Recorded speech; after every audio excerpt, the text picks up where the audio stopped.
നമസ്കാരം. Lights camera action എന്ന നമ്മുടെ ചാനലിലേക്ക് ഒരിക്കൽ കൂടി സ്വാഗതം. ഞാൻ നിങ്ങളുടെ ശാന്തിവിള ദിനേശ്.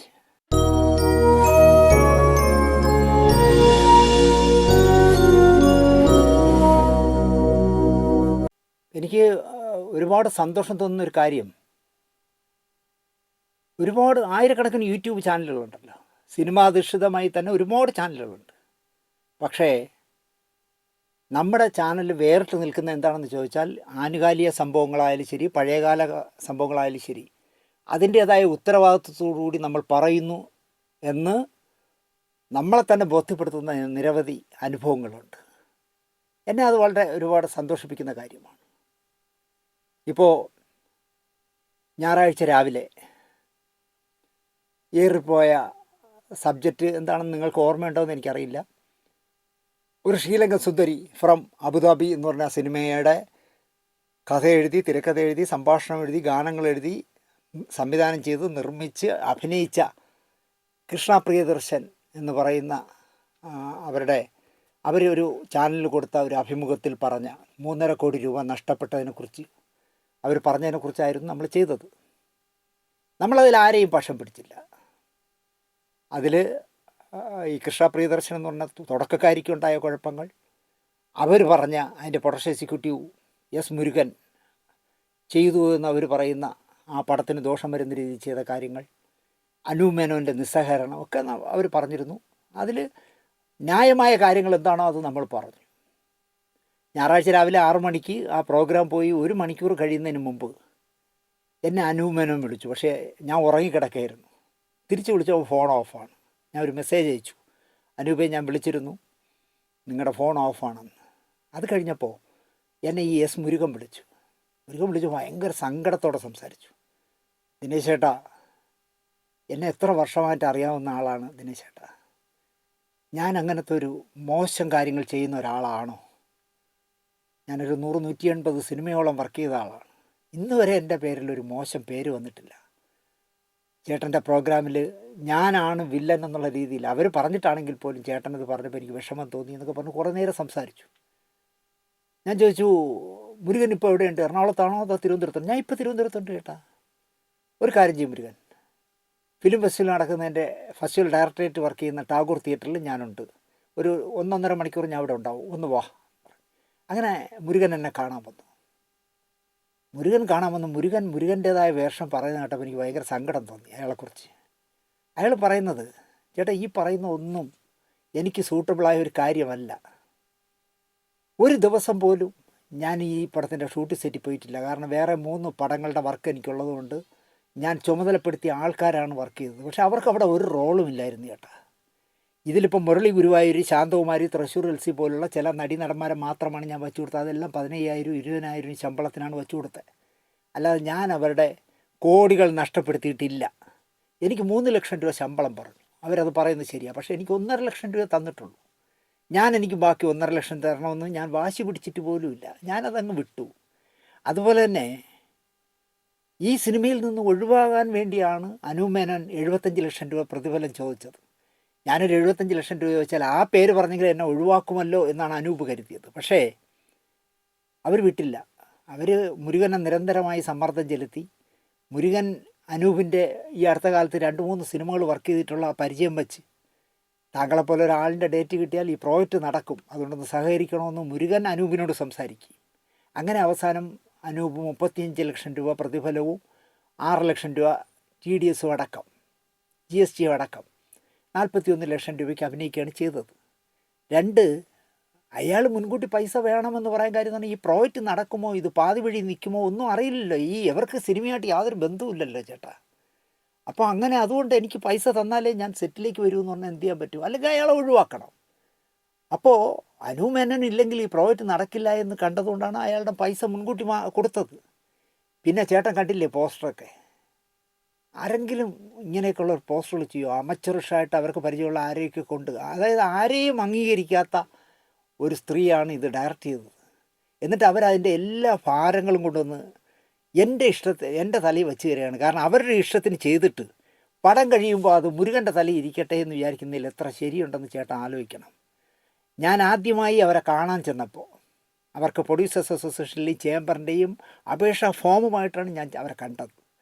അവർക്കെന്തോ താല്പര്യമില്ലായിരുന്നു അതിൽ അംഗത്വം എടുക്കണമെന്ന് അവർ സീരിയസ് ആയിട്ട് എടുത്തില്ല. പകരം അവരൊരു കടലാസ് സംഘടനയ്ക്ക് 10,000 എന്തോ കൊടുത്തിട്ട് കൽക്കട്ടയിലൂടെ രജിസ്റ്റർ ചെയ്തിരിക്കുന്ന ഒരു സംഘടന, പൊളിഞ്ഞു പോയൊരു സംഘടനയെ കൊണ്ടുവന്ന് പൈസ അടച്ചാണ് അവർ ചെയ്തത്. അതുപോലെ തന്നെ ചേട്ടാ 19 ദിവസം അബുദാബിയിൽ ഷൂട്ടിംഗ് നടന്ന ആ 19 ദിവസം ഡയറക്റ്റ് ചെയ്തത് വേറെ ആളാണ്. ആ ഡയറക്റ്റ് ചെയ്ത ആളിന് വേണമെങ്കിൽ ഞാൻ ചേട്ടനെ നേരിട്ട് സംസാരിക്കാനുള്ള അവസരം ഉണ്ടാക്കാം. അവർ ആ 19 ദിവസം ആണുങ്ങളെ കൊണ്ട് ചെയ്യിച്ചിട്ട് ഇവിടെ വന്ന് എന്തൊക്കെയോ കുഴപ്പങ്ങൾ കാട്ടിക്കൂട്ടിയിട്ട് അവരത് അനൂപ് മേനോൻ്റെ പേരിലും എൻ്റെ പേരിലും ഒക്കെ കൊണ്ട് വയ്ക്കുന്നതാണ്. അല്ലാതെ ഒരു കാരണവശാലും ഞാൻ അതിലൊരു ചില്ലി പൈസ ഞാൻ അവരെ പറ്റിച്ചിട്ടില്ല എന്ന് അയാൾ പറയുന്നു. ഞാൻ അരോമയുടെ സിനിമകളിലാണ് തുടങ്ങിയത്. എത്രയോ സിനിമകൾ ഞാൻ 100-180 സിനിമ ഞാൻ വർക്ക് ചെയ്തു. 3 സിനിമ ഞാൻ പ്രൊഡ്യൂസ് ചെയ്തു. ഞാൻ ആരെയും ഇതുവരെ പറ്റിച്ചിട്ടില്ല കേട്ടാ. അവരെന്താണ് ഉദ്ദേശിക്കുന്നതെന്ന് എനിക്കറിയില്ല. ഞാൻ എന്തായാലും നിരപരാധിയാണ് കേട്ടാ. എൻ്റെ ഭാഗത്തുനിന്ന് ഒരു വീഴ്ചയും വന്നിട്ടില്ല എന്ന് മാത്രമല്ല, പ്രൊഡക്ഷൻ എക്സിക്യൂട്ടീവ് യൂണിയന് ഞാൻ ആദ്യമേ തന്നെ കത്ത് കൊടുത്തിരുന്നു. ഇങ്ങനെ എന്താ പറയുക, ഫെഫ്കയിലൊന്നും രജിസ്റ്റർ ചെയ്യാത്ത അല്ലെങ്കിൽ ചേംബറിലൊന്നും രജിസ്റ്റർ ചെയ്യാത്തൊരു സിനിമ നടക്കുകയാണ്. എനിക്ക് അതിൻ്റെ ഒരു ചുമതല എൻ്റെ തലയിൽ വന്ന് വീണു. ഞാൻ ലൊക്കേഷനിൽ ഒരു ദിവസം പോലും പോയിട്ടില്ല. പക്ഷേ ആകെ അതിൻ്റെ ഓഡിയോ ലോഞ്ച് എന്താ നടന്നപ്പോൾ മാത്രമാണ് ഇയാൾ ചെന്നത്, മുരുകൻ ചെന്നത്. അപ്പോൾ അതുകൊണ്ട് തന്നെ അയാൾ പ്രൊഡക്ഷൻ എക്സിക്യൂട്ടീവ് യൂണിയനിൽ കൃത്യമായിട്ടും അയാൾ ഷിബുവിന് എഴുതി കൊടുത്തിട്ടുണ്ട്, ജനറൽ സെക്രട്ടറിക്ക് എഴുതി കൊടുത്തിട്ടുണ്ട് എന്ന് എൻ്റെ പറഞ്ഞു. അയാൾ പറയുന്ന വേർഷൻ അത്രയും കേട്ടപ്പോൾ അയാളിൽ 100% മുരുകൻ പറയുന്നതിൽ ന്യായമുണ്ടെന്ന് തോന്നി. ഞാനിങ്ങനെ മുരുകനായിട്ട് സംസാരിച്ച് ഒരു 10 മിനിറ്റ് കഴിയുമ്പോൾ എന്നെ അബുദാബിയിൽ നിന്ന് ഈ പറയുന്ന കൃഷ്ണ പ്രിയദർശൻ വിളിച്ചു. അവരാദ്യം തന്നെ എന്നോട് പറഞ്ഞത്, എനിക്ക് നല്ല പബ്ലിസിറ്റി ഉണ്ടാക്കി തന്നുവെങ്കിലും താങ്കൾ എന്നോട് ചോദിക്കാതെ ഒരുപാട് തെറ്റുകൾ പറഞ്ഞു. ഞാൻ പറഞ്ഞ തെറ്റുകൾ എന്താണെന്ന് പറയൂ. അത് ഞങ്ങൾ അബുദാബിയിൽ അസിസ്റ്റൻ്റായിട്ട് കൂടെ കൊണ്ടു നടക്കുന്നവർ ചായയൊക്കെ എടുത്തു തരും എന്ന് പറഞ്ഞാൽ അവിടെ അങ്ങനെയാണ്. ഞാൻ പറഞ്ഞു, ഇവിടെ സിനിമയിൽ അസിസ്റ്റൻറ്റ് ഡയറക്ടർ അല്ലെങ്കിൽ അസോസിയേറ്റ് ഡയറക്ടർ എന്ന് പറഞ്ഞാൽ സംവിധായകക്ക് ചായ എടുത്ത് കൊടുക്കും, വീശറി എടുത്ത് വീശി കൊടുക്കുകയും ചെയ്യുന്നവരല്ല എന്നൊക്കെ പറഞ്ഞ് ഞാൻ ഒരുപാട് പറയേണ്ടി വന്നു അവരോട്. എന്നിട്ട് ഞാൻ പറഞ്ഞു, നിങ്ങൾക്ക് ഒരു പാർട്ണർ ഇല്ലായിരുന്നു ഈ പടത്തിൽ? ഉണ്ടായിരുന്നു. ഞാൻ പറഞ്ഞു, പിന്നെ അങ്ങനെ നിങ്ങളിൽ നിന്ന് 3.5 കോടി രൂപ ചിലവായി എന്നെങ്ങനെ പറയണേ? ഇത് ലാവിഷായിട്ട് നിങ്ങൾ ഒരുപാട് പൈസ ലോഞ്ചിങ്ങിനെന്നൊക്കെ പറഞ്ഞ് ഒരുപാട് പൈസ കളഞ്ഞെങ്കിൽ പോലും ഇത് 2 കോടിക്ക് താഴെ തീർന്നു എന്നാണല്ലോ ഞാൻ അറിഞ്ഞതെന്നൊക്കെ പറഞ്ഞ് ഞാൻ ഒരുപാട് നേരം സംസാരിച്ചു. അവരമ്പിലും വില്ലിനും അടുക്കാത്ത ഒരു ടൈപ്പ് വർത്തമാനമാണ് എന്നോട് പറഞ്ഞത്.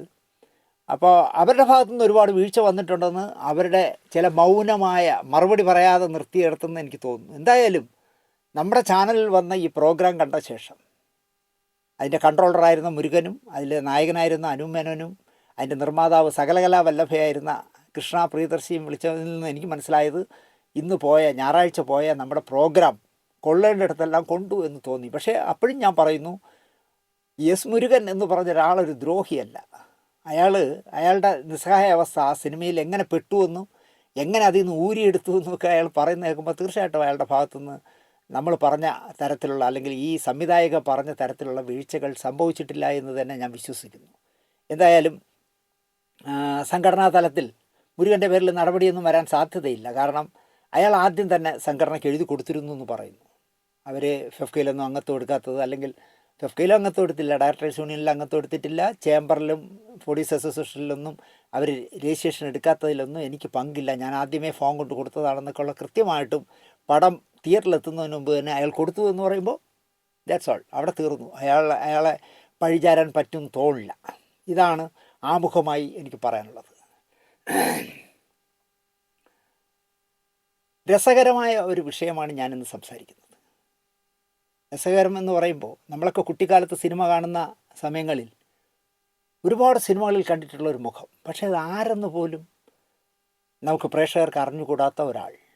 ഏതോ ഒരു ജഗതി അഭിനയിക്കുന്നൊരു പടത്തിൽ ഒരു ജയിലിലെ സീനിൽ ലോക്കപ്പിൽ കിടക്കുന്ന, ജയിലിറക്കുള്ളിൽ കിടക്കുന്ന ആളുകളുടെ ഇടയിലൂടെ ജഗതി നടന്നു പോകുമ്പോൾ മെലിഞ്ഞ് കൃശഗാത്രനായ ഒരു മനുഷ്യനോട് ജഗതി പറയും, ചേട്ടാ ആ കമ്പീൻ്റെ ഇടയിൽ കൂടെ ഇങ്ങ് പോരെയെന്ന്. 2 അഴികൾക്കിടയിൽ കൂടെ പോരാന്ന്. അത്ര വണ്ണം കൊഴിഞ്ഞ മെലിഞ്ഞ ഒരാളുണ്ടായിരുന്നു. അദ്ദേഹത്തെ ഞാൻ ഒരുപാട് സിനിമകളിൽ കണ്ടിട്ടുണ്ട്, പക്ഷേ എനിക്ക് ആര് എന്നറിയില്ലായിരുന്നു. നമ്മൾ കുറേ കൂടിയൊക്കെ സിനിമയെക്കുറിച്ച് പഠിക്കാൻ തുടങ്ങിയപ്പോഴാണ് അദ്ദേഹം ആരാണ് എന്ന് മനസ്സിലായത്. അദ്ദേഹത്തെക്കുറിച്ചാണ് ഞാനിന്ന് സംസാരിക്കുന്നത്.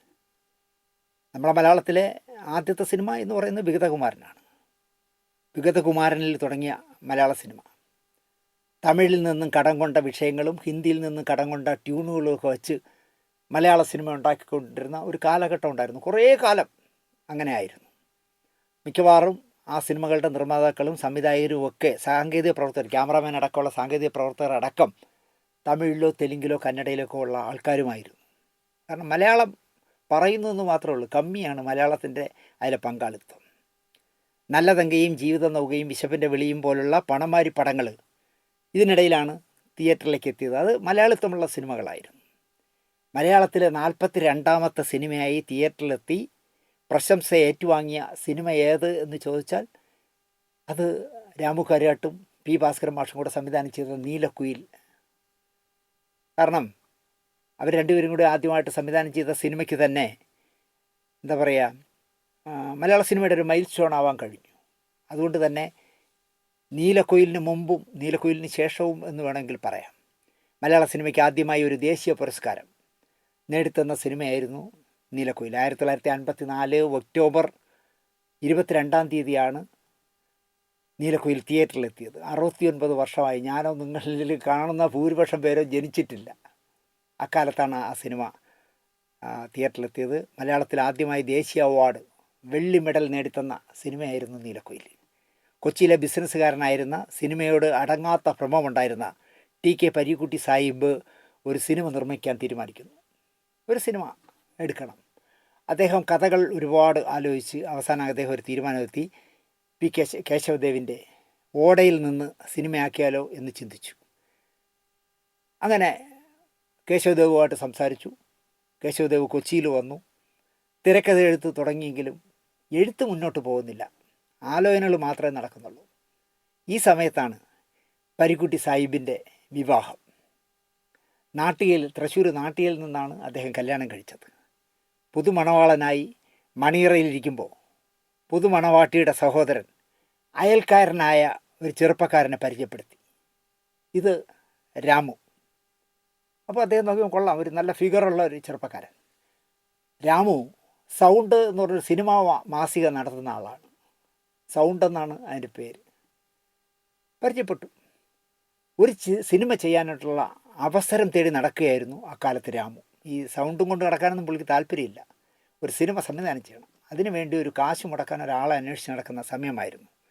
രാമുവിൻ്റെ വർത്തമാനവും രൂപവും പെരുമാറ്റവും പരീക്കുട്ടി സാഹിബിന് പെട്ടെന്ന് ഇഷ്ടപ്പെട്ടു.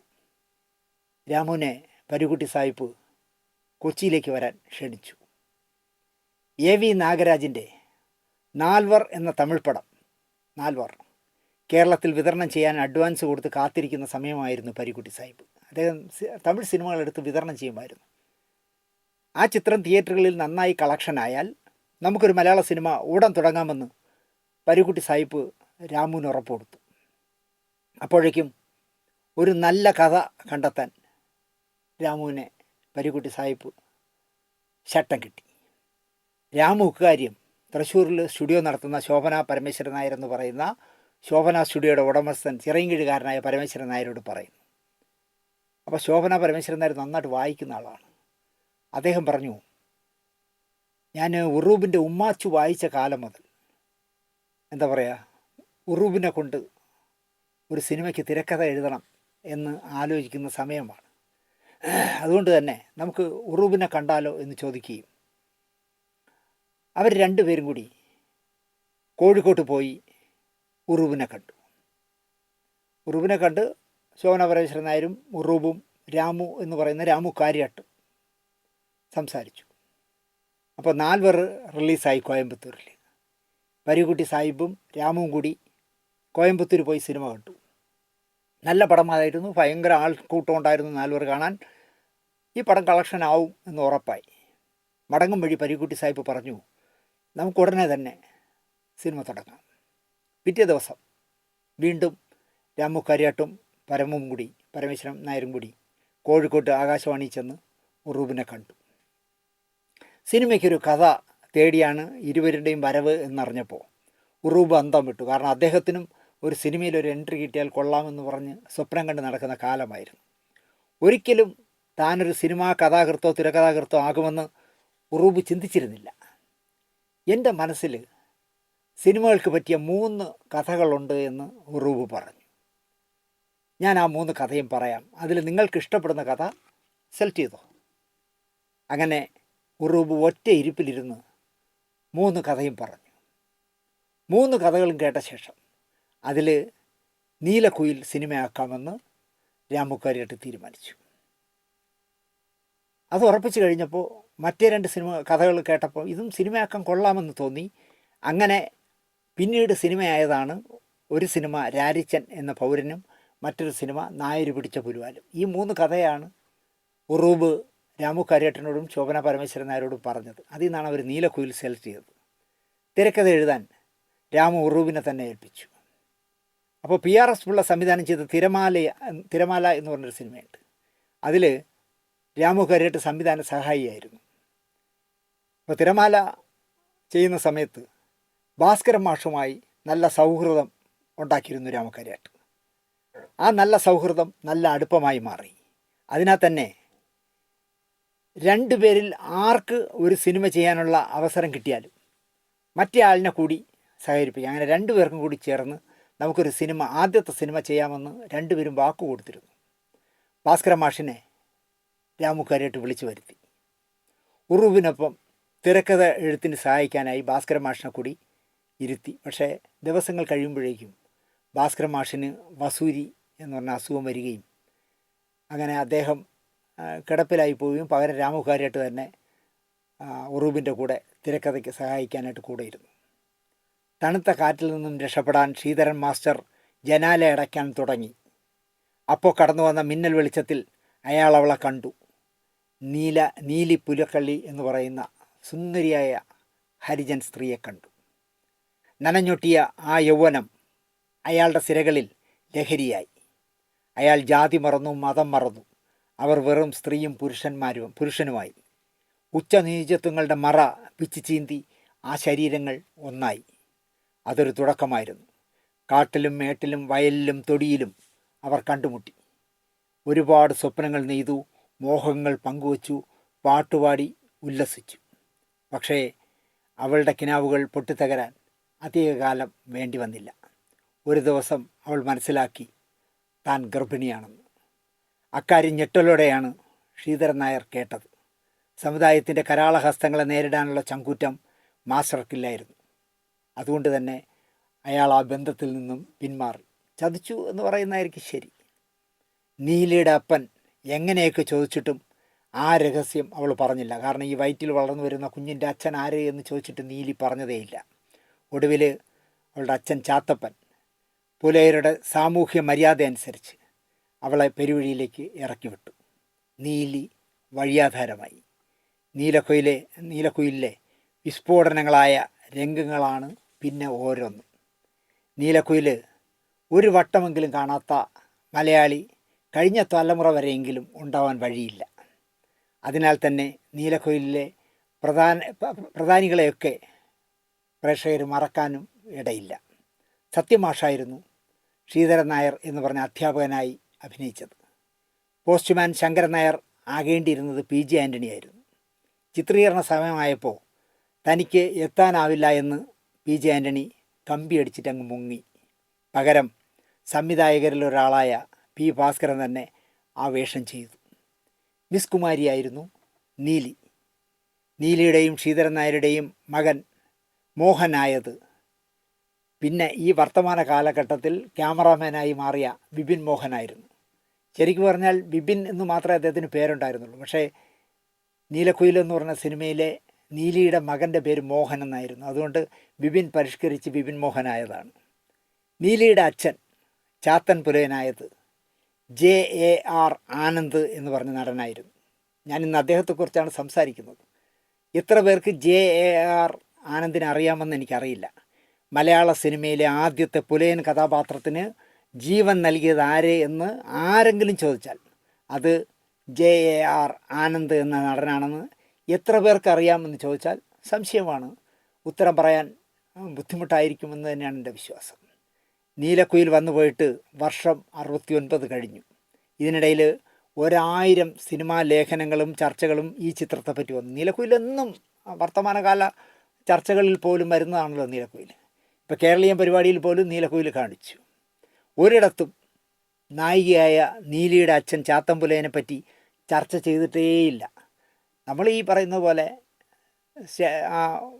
ശ്രീധരൻ നായരെക്കുറിച്ചും പോസ്റ്റ്മാനെക്കുറിച്ചും നീലിയെക്കുറിച്ചുമൊക്കെ ചർച്ച ചെയ്യും. പക്ഷേ മലയാളത്തിലെ ആദ്യത്തെ പുലയ കഥാപാത്രം ചെയ്ത നീലിയുടെ അച്ഛൻ ചാത്തമ്പുലേനെക്കുറിച്ച് ആരും അതാരാണ് ആ വേഷം ചെയ്തതെന്ന് ചർച്ച ചെയ്തിട്ടേയില്ല. മലയാള സിനിമയുടെ സുവർണ കാലഘട്ടത്തിൻ്റെ തുടക്കമായിരുന്നു നീലക്കുയിൽ എന്ന് പറയാം. കോടമ്പാക്കത്ത് തമിഴിനും തെലുങ്കിനും ഇട്ട സെറ്റുകളിൽ എവിടെയെങ്കിലും ഒരു തെങ്ങോല ചാരി വെച്ച്, അതാണ് മലയാള സിനിമ എന്ന് നമുക്ക് ആകെപ്പാടെ ബോധ്യം വരുന്നതാണ്. ഒരു തെങ്ങിൻ്റെ ഓല എടുത്തിങ്ങനെ ഉണങ്ങിയ ഒരു ഓല ഇങ്ങനെ കിടക്കും. അങ്ങനെ തെങ്ങോല ചാരി വെച്ച് മലയാള സിനിമയാക്കി അവരുടെ ഔദാര്യത്തിൽ അവർ വേണ്ട എന്ന് വയ്ക്കുന്ന സമയങ്ങളിൽ ചിത്രീകരിച്ച് പോന്നതായിരുന്നു മലയാള സിനിമ. അവിടെ നിന്നുകൊണ്ട് മലയാളിയുടെ ഗ്രാമീണ സൗന്ദര്യം ഫിലിമിൽ കാട്ടാനാകുമെന്ന് കാണിച്ചു കൊടുത്ത ആദ്യത്തെ സിനിമയായിരുന്നു നീലക്കുയിൽ. പിന്നാലെ വന്ന സിനിമകൾക്ക് മലയാളിത്തം കാട്ടാനുള്ള പന്താവ് തുറന്നിട്ട ക്രെഡിറ്റ് അതുകൊണ്ട് തന്നെ നീലക്കുയിലിനായി. ശ്രീധരൻ മാസ്റ്ററെ പോലെ, പോസ്റ്റ്മാൻ ശങ്കരൻ നായരെ പോലെ, നീലിയെപ്പോലെ ചാത്തുപുലയനും പ്രേക്ഷക മനസ്സിൽ തൊടുന്ന കഥാപാത്രമായിരുന്നു. വലിയ വലിയ വേഷമായിരുന്നു ചാത്തുപുലയൻ. സ്വാതന്ത്ര്യ സമരം കൊടിയിറങ്ങിയ കാലത്താണ് സിനിമാ കമ്പം മൂത്ത് JAR ആനന്ദ് കോടമ്പക്കത്തിൻ്റെ തിരുമുറ്റത്തേക്ക് എത്തുന്നത്. 1947. വർഷം എത്ര ആയെന്ന് ആലോചിച്ച് 1947 കോടമ്പക്കത്തേക്ക് കൊച്ചിയിൽ നിന്ന് വണ്ടി കയറിയ ആളാണ് JAR ആനന്ദ്. എറണാകുളത്ത് അമച്ചർ നാടകങ്ങളിൽ അഭിനയിച്ച അസ്കിതയുമായാണ് ആനന്ദ് എന്ന് പുറം ലോകം വിളിച്ച മനുഷ്യൻ സിനിമയുടെ ഭാഗ്യാന്വേഷിയായി സിനിമാ നഗരത്തിലേക്ക് യാത്രയായത്. ഒരു സിനിമ എടുക്കണമെന്ന ചിന്തയുമായി, സിനിമാ വിതരണവുമായി TK പരീക്കുട്ടി നടക്കുന്ന കാലം. കേശവദേവിൻ്റെ ഓടയിൽ നിന്ന് സിനിമയാക്കാം എന്ന് ഉറപ്പിച്ച് കേശവദേവിനെ കണ്ടപ്പോൾ തിരക്കഥ താൻ തന്നെ എഴുതും എന്നായി. ദേവിനെ കൊച്ചിയിൽ കൊണ്ടുവന്ന് തിരക്കഥ എഴുതാനിരുത്തി. ആനന്ദിനെ ഓടയിൽ നിന്ന് എന്ന് പറഞ്ഞ സിനിമയിലെ നായകൻ പപ്പു ആക്കാമെന്ന് പരീക്കുട്ടി അന്ന് മനസ്സിൽ കണ്ടിരുന്നു. നമ്മൾ ആരെങ്കിലും അറിയുന്ന കാര്യമാണ്. സത്യമാഷ അനശ്വരമാക്കിയ റിക്ഷ വലിച്ച് നടക്കുന്ന, വേച്ച് തുപ്പി നടക്കുന്ന പപ്പു ആകാനായിട്ട് പരീക്കുട്ടി മനസ്സിൽ കരുതിയിരുന്നത്. അദ്ദേഹം നിർമ്മിച്ചിരുന്നുവെങ്കിൽ അത് ഈ JAR ആനന്ദായിരുന്നു ആ വേഷം ചെയ്യേണ്ടിയിരുന്നത്. തിരക്കഥ തീർത്തിട്ട് അതൊക്കെ ഉറപ്പിക്കാമെന്ന് പരീക്കുട്ടി കരുതി. ദിവസങ്ങൾ ആഴ്ചകൾക്ക് വഴിമാറിയിട്ടും തിരക്കഥയുടെ ഒരു വരി പോലും കേശവദേവ് എഴുതിയില്ല. കൊച്ചിയിൽ ചെന്നു, സമയാസമയങ്ങളിൽ ആഹാരം കഴിക്കും, ഉറങ്ങും, പത്രം വായിക്കും, വാചകം അടിക്കും, വീണ്ടും ഉറങ്ങും, അല്ലാതെ ഒരു വരി എഴുതുന്നില്ല. എന്താ എഴുത്ത് വരുന്നില്ലേ എന്നായി പരീക്കുട്ടി. എഴുതാം, പക്ഷേ പപ്പുവിനെ ആരവതരിപ്പിക്കും എന്നായി കേശവദേവ്. അതൊക്കെ പിന്നീടുള്ള കാര്യമല്ലേ, നമുക്ക് ആദ്യം തിരക്കഥ തീർക്കാം എന്നായി പരീക്കുട്ടി. അല്ല, ഇപ്പോഴത്തെ കാര്യം തന്നെയാണത്. പപ്പുവിനെ അവതരിപ്പിക്കാൻ ഇന്ത്യയിൽ 2 പേരുള്ളൂ എന്നായി കേശവദേവ്. ആകെ പപ്പുവായിട്ട് അഭിനയിക്കാൻ പറ്റിയ 2 പേരേ ഉള്ളൂ എന്ന് പറഞ്ഞു. അതാര് എന്നായി പരീക്കുട്ടി. ഒന്ന് ബൽരാജ് സാഹിനി, മറ്റൊന്ന് ഈ ഞാൻ കേശവദേവ്. അദ്ദേഹം പറയുകയാണ്, ഒന്നിലേ ബൽരാജ് സാഹിനി ചെയ്യണം, ഇല്ലെങ്കിൽ കേശവദേവ് ചെയ്താലേ പപ്പു നന്നാവൂ എന്ന് പറഞ്ഞു. അവിടെ ഓടയിൽ നിന്ന് എന്ന് പറഞ്ഞ പടത്തിൻ്റെ തിരക്കഥ എടുത്ത് അവസാനിച്ചു. ആ പ്രോജക്റ്റേ വേണ്ട എന്ന് വെച്ചു പരീക്കുട്ടി. തുടർന്ന് നീലക്കുയിലേക്ക് കടന്നപ്പോൾ ചാത്തുപുലയൻ എന്ന നീലിയുടെ അച്ഛൻ്റെ വേഷം പരീക്കുട്ടി JAR ആനന്ദിന് നൽകി. അങ്ങനെ JAR ആനന്ദ് മദ്രാശിയിൽ കാലുകുത്തി. ശാരീരിക സൗന്ദര്യമില്ലാത്തവനും അഭിനയിക്കാൻ അറിയാമെങ്കിൽ സിനിമയിലെത്താനാകുമെന്ന് നീലക്കുയിലിലൂടെ ആനന്ദ് തെളിയിച്ചു. അപ്രതീക്ഷിതമായി മലയാള സിനിമയിലെ ആദ്യത്തെ പുലയനാകാനുള്ള ഭാഗ്യം ആനന്ദിനാണ് ലഭിച്ചത്. അതൊരു വലിയ ഭാഗ്യമാണ്. 450 രൂപ അക്കാലത്ത് പ്രതിഫലമായി പരീക്കുട്ടി നൽകുകയും ചെയ്തു. 1950കളിൽ 450 രൂപ എന്ന പ്രതിഫലം ആനന്ദിനെ അത്ഭുതപ്പെടുത്തി. ഞെട്ടിപ്പോയി പുള്ളി. കാരണം 450 രൂപ എന്ന് പറയുമ്പോൾ 1950കളിൽ എന്നൊക്കെ പറഞ്ഞാൽ ഇന്നത്തെ ലക്ഷങ്ങളുടെ മൂല്യമുണ്ട്. സിനിമ തന്നെയാണ് ഇനി എൻ്റെ തട്ടകമെന്ന് ഉറപ്പിക്കാൻ ഈ പ്രതിഫലം പ്രേരകമായി. ഈ 450 രൂപ കിട്ടിയപ്പം അദ്ദേഹം ഒരു തീരുമാനമെടുത്തു. ഇനി എൻ്റെ ജീവിതം സിനിമയിൽ തന്നെ എന്ന് തീരുമാനിച്ചു. JAR ആബ്ദി എന്നായിരുന്നു അദ്ദേഹത്തിൻ്റെ പേര്. ഒരു മുസൽമാനായിരുന്നു ആനന്ദ്.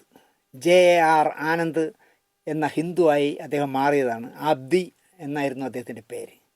പ്രേം നസീർ ഉൾപ്പെടെയുള്ള മുസ്ലിങ്ങളും ശശികുമാർ അടക്കമുള്ള ക്രിസ്ത്യാനികളും ഹിന്ദു നാമങ്ങൾ സ്വീകരിക്കുന്ന കാലമായിരുന്നു. നിലനിൽപ്പിൻ്റെ ഒരു പ്രശ്നം കൊണ്ടാണ്. ഹിന്ദുക്കളുടെ പേരിട്ടാലേ പറ്റുള്ളൂ എന്ന് പറഞ്ഞപ്പോഴാണ് ശശികുമാർ സാർ ക്രിസ്ത്യനായിരുന്ന ശശികുമാർ സാർ ശശികുമാർ എന്ന് പേര് മാറ്റിയത്. അതുപോലെ അബ്ദുൽ ഖാദറും അബ്ദുൽ വഹാബും ഒക്കെ പ്രേം നസീറും പ്രേം നവാസും ഒക്കെ ആയത് ഇങ്ങനത്തെ ഒരു പേര് മാറ്റത്തിലായിരുന്നു. 300-ലധികം സിനിമകളിൽ ചെറുതും വലുതുമായ വേഷങ്ങളിൽ ആനന്ദ് അഭിനയിച്ചു. 300-ലധികം കഥാപാത്രങ്ങളുടെ ദുരന്തങ്ങളും കഷ്ടപ്പാടുകളും ഒക്കെ ഏറ്റുവാങ്ങിയ നടനായിരുന്നു ആനന്ദ് എന്ന് പറയുന്നതാവും ശരി. 2 ഭാര്യമാരിലായി 11 മക്കൾ. പട്ടിണിയും പരിവട്ടവും എന്നും കൂട്ടായിരുന്നു. ഇതിനിടയിൽ 1966 എൻ്റെ കുഞ്ഞ് എന്ന് പറഞ്ഞൊരു സിനിമ നിർമ്മിക്കാനും ആനന്ദ് ഇറങ്ങി പുറപ്പെട്ടു. എൻ്റെ കുഞ്ഞ് എന്നായിരുന്നു പടത്തിൻ്റെ പേര്. പാതിവഴിയിൽ ആ സിനിമ ഉപേക്ഷിക്കുകയും ചെയ്തു. കയ്യിലുള്ളതും കടം വാങ്ങിയതുമായ കുറേ തുക ആ വഴിയിലേ അങ്ങ് പോയി. സിനിമ നിർമ്മിക്കാൻ പോയതിൽ അതെല്ലാം അങ്ങ് പോയി കിട്ടി. ഇടയ്ക്ക് 2 തിരക്കഥകൾ എഴുതി വച്ചു. വാടക വീടുകൾ മാറുന്നതിനിടയിൽ ആ തിരക്കഥകൾ ആനന്ദിൻ്റെ ജീവിതം പോലെ തന്നെ ചിതലധരിച്ചു പോയി. നീലക്കുയിലിന് പിന്നാലെ രാരിച്ചൻ എന്ന പൗരനിൽ രാരിച്ചൻ്റെ അച്ഛൻ സൂരി എന്ന എണ്ണയാട്ടുകാരൻ ചെട്ടിയാരുടെ വേഷം ആനന്ദിന് കിട്ടി. 2 ഡങ്ങഴിയിൽ കാളിപ്പറയൻ എന്ന് പറഞ്ഞ വേഷം കിട്ടി. ചെമ്മീനിലെ രാമൻ മൂപ്പൻ എന്ന് പറഞ്ഞ വേഷം കിട്ടി. അങ്ങനെ 300ഓളം വേഷങ്ങളിൽ JAR ആനന്ദ് അഭിനയിച്ചു. മുത്തയ്യായിരുന്നു JAR ആനന്ദ് എന്ന അബ്ദുക്കയുടെ അടുത്ത സുഹൃത്ത്. 35 വർഷത്തോളം മുത്തയ്യയും ആനന്ദും പിരിയാത്ത സുഹൃത്തുക്കളായിരുന്നു. മുത്തയ്യയുടെ ഓർമ്മ നശിക്കുന്നതുവരെ ദിവസവും ഒരു പ്രാവശ്യമെങ്കിലും വീട്ടിലെത്തി ആനന്ദ് സംസാരിക്കുമായിരുന്നു. മുത്തയ്യ സാർ മരിക്കുന്നതിന് 3 മാസം മുമ്പ് ആ പതിവ് മുടങ്ങി. മുത്തയ്യ സാർ ഓർമ്മകളിൽ നിന്നും പടിയിറങ്ങുകയും ആനന്ദിന് മൂത്രം പോകാൻ ട്യൂബ് ഇടുകയൊക്കെ ചെയ്ത സമയമായിരുന്നു അത്. 34 വർഷം അടുത്തടുത്തിരുന്ന് കുശലം പറഞ്ഞ സുഹൃത്തുക്കൾ. അന്ത്യകാലത്ത് സുഹൃത്തിനെ കാണാൻ കഴിയാതെ പോയി എന്നുള്ളതാണ് ആനന്ദിൻ്റെ ഏറ്റവും വിഷമിപ്പിച്ച കാര്യം. JAR ആനന്ദ് മരിക്കുന്ന കാലത്ത് 300 രൂപ അവശ കലാകാരന്മാരുടെ പെൻഷൻ മാത്രമായിരുന്നു ഏക ആശ്രയം. അതിനും ഒരു വിശദീകരണമുണ്ട്. K. കരുണാകരൻ മുഖ്യമന്ത്രിയായിരിക്കുന്ന കാലത്താണ് അവശ കലാകാരന്മാർക്ക് പെൻഷൻ കൊടുക്കാൻ ആരംഭിക്കുന്നത്. അതെങ്ങനെയെന്ന് ചോദിച്ചാൽ 100 രൂപ മുതൽ 300 രൂപ വരെ അത് ഈ മന്ത്രിമാർ തീരുമാനിക്കും. ഇയാൾക്ക് 100 കൊടുത്താൽ മതി, ഇയാൾക്ക് 300 കൊടുത്താൽ മതി, ഇയാൾക്ക് 200 കൊടുത്താൽ മതി എന്ന് തീരുമാനിക്കുക. അത് നിയതമായ ഒരു എമൗണ്ട് ഇല്ലായിരുന്നു. ആനന്ദിനൊക്കെ 100 രൂപ പെൻഷൻ നൽകിയപ്പോൾ പെൻഷൻ തുക കിട്ടാതെ തന്നെ നന്നായി ജീവിക്കാൻ വകയുള്ള ചിലർക്ക് 300 രൂപ അനുവദിച്ചിരുന്നു. പന്തിപക്ഷം എന്ന് തന്നെ പറയാം. അവശ കലാകാരന്മാരിലും അവശൻ എന്നായിരുന്നു ആനന്ദ് അക്കാലത്ത് പറഞ്ഞിരുന്നത്. ഈ പന്തിയിൽ പക്ഷത്തെക്കുറിച്ച് ആനന്ദ് പറഞ്ഞത് അതാണ്. അതായത് അവശ കലാകാരന്മാരിലും അവശന്മാരുണ്ട് എന്നാണ് ആനന്ദ് പറഞ്ഞിരുന്നത്. കരുണാകരൻ മാറി EK നയനാർ മുഖ്യമന്ത്രിയായി വന്നു. 100, 300 എന്നുള്ള വ്യവസ്ഥിതിയെ നയനാർ മന്ത്രിസഭ മാറ്റി. അവശർക്കെല്ലാം ഒരേ വില നയനാരിട്ടു. 300 രൂപ കൊടുക്കാൻ തീരുമാനിച്ചു.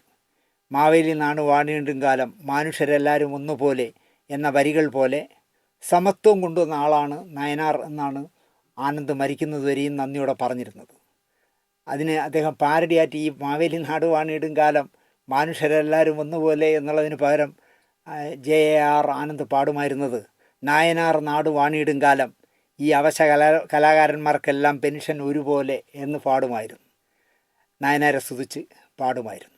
അഭിനയിക്കാനായി കേരളത്തിൽ വല്ലപ്പോഴും പോയിട്ടുണ്ടെങ്കിലും നീലക്കുയിലിൽ അഭിനയിക്കാനായി സിനിമാ നഗരത്തിലെത്തിയ ആനന്ദ് മരണം വരെ 40 വർഷത്തിലധികം കാലം മദുരാശിയിലെ സിനിമാ കാറ്റേറ്റാണ് ജീവിച്ചത്. പിന്നെ അദ്ദേഹം നാട്ടിലേക്ക് പോയിട്ടേ ഇല്ല. കൊച്ചിക്കാരനായ അബ്ദുറഹ്മാൻ എന്ന JAR ആനന്ദിന് കൊച്ചിയുമായി ഒരു ബന്ധവുമില്ലായിരുന്നു. പിന്നെ വളർച്ചക്കാലത്തും തളർച്ചക്കാലത്തും മദുരാശി തന്നെയായിരുന്നു അദ്ദേഹത്തിന് ശരണം. 1992 ഏപ്രിൽ 7 JAR ആനന്ദ് വിട ചൊല്ലി. ഞാൻ ഇത്രയും പറയുമ്പോൾ ആരായിരിക്കും ഈ JAR ആനന്ദ് എന്ന് നിങ്ങൾ ചോദിച്ചാൽ പെട്ടെന്ന് ഉത്തരം പറയാവുന്ന ഒരു കാര്യം കൂടി പറഞ്ഞ് അവസാനിപ്പിക്കാം. അച്ഛനോടൊപ്പം ഷൂട്ട് സെറ്റിൽ പോയ മകൾ സബിതയെ നനച്ചിരിക്കാതെ P. ഗോപികുമാർ ഒരു ബാലനടിയായി തിരഞ്ഞെടുത്തു, ഒരു ചെറിയ വേഷം ചെയ്യാനായിട്ട്. ബാലതാരം പിന്നെ അനിയത്തിയുടെ വേഷങ്ങളിലേക്ക് മാറുകയും അവസാനം മണിരത്നം മലയാളത്തിൽ ഒരു പടം സംവിധാനം ചെയ്തിട്ടുള്ളൂ, മോഹൻലാൽ നായകനായ ഉണരു. അങ്ങനെ മണിരത്നം സംവിധാനം ചെയ്ത ഉണരു എന്ന് പറഞ്ഞ സിനിമയിൽ മോഹൻലാലിൻ്റെ നായികയായി മാറിയ സബിത ആനന്ദ് JAR ആനന്ദിൻ്റെ മകളാണ്.